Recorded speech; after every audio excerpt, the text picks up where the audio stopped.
Özümə belə bir fen almışım. Bugün bunu sınayırıq.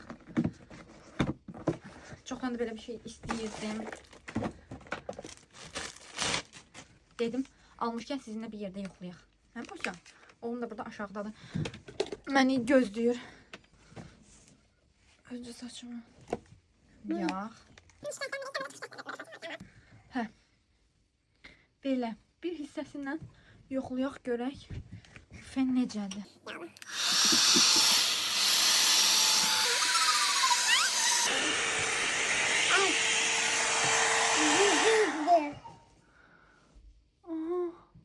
Allah. Bu saçımın öz halı, yəni heç nə eləməmişəm saçım. Normal halı budur saçım. Bu da indi fənlədim. Çox qəşəng. Bu tərəfi də eləyək, baxaq. Çox qəşəng, çox bəyəndim. İşə yarayır.